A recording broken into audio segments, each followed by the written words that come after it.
Hi, I'm Janet. Welcome to this lesson as we look at the subordinate or dependent clause.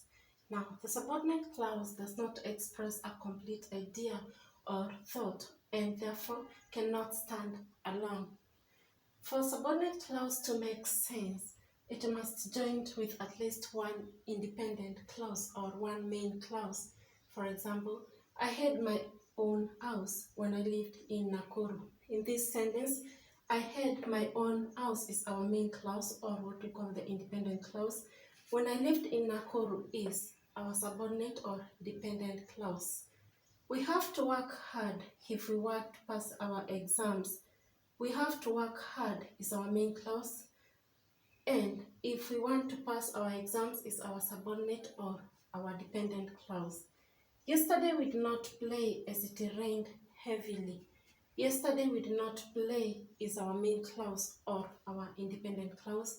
As it rained heavily is our subordinate clause, what we call the dependent clause. Now, every dependent clause or every subordinate clause contains a verb and its subject. For instance, I had my own house when I lived in Nakuru. In this sentence, we have our subject is I and our verb is lived. We have to work hard if we want to pass our exams. Again, we is our subject and want is our verb. Yesterday we did not play as it rained heavily. It becomes our subject and rained is our verb. So we say that every dependent clause or subordinate clause contains a verb and its subject. And some clauses, some subordinate clauses, begin with words such as since, as if, after. For example, as, if, when. That is, the subordinate clauses or the dependent clauses begin with such phrases. Now, subordinate clauses are usually introduced by a conjunction that forms part of and is dependent on the main clause. For example, I went home because I felt ill. This is our conjunction. If you win the race, I will buy you a new video. We have our subordinate clause. Since the sun will shine today, we will go to the beach. We will go to the beach is our subordinate clause. Now, identify the independent and the subordinate clause in the following sentences. Sentence 1.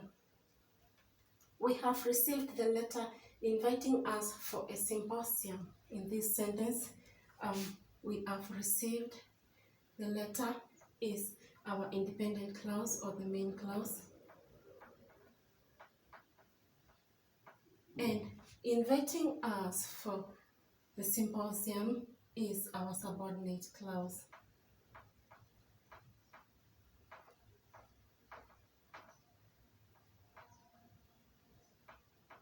Subordinate clause. The education director visited the school. This is the main clause or the independent clause. And that performed poorly in the previous exams is the subordinate clause.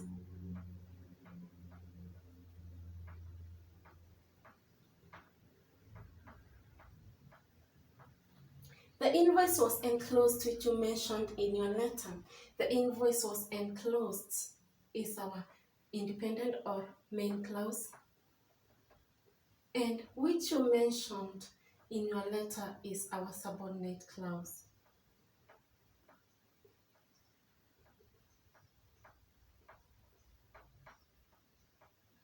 You may rest assured that your interest will be attended to carefully.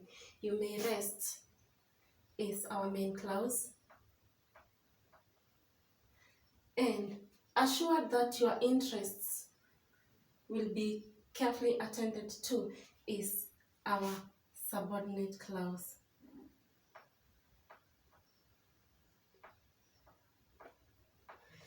Lastly, we shall be glad to know whether there is a prospect of early delivery. We shall be glad is our main clause.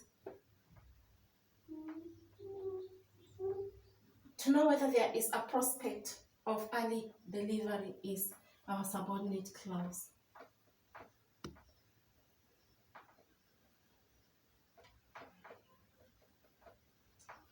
Now, that is it for the subordinate or the dependent clause. You have to remember that we've said that every independent or every dependent clause or every subordinate clause has a verb and it has a subject. A subject is I and verb lived, and usually in most cases they are introduced by conjunctions like because, and then we have them carrying words or beginning with words like since, as if, after, and then bo, and they do not stand alone in a sentence, or they cannot make a complete thought or an idea. That is it for today's lesson. I hope this helps you to improve on your English. Kindly remember to like, to share, and to subscribe to this channel. See you in the next one.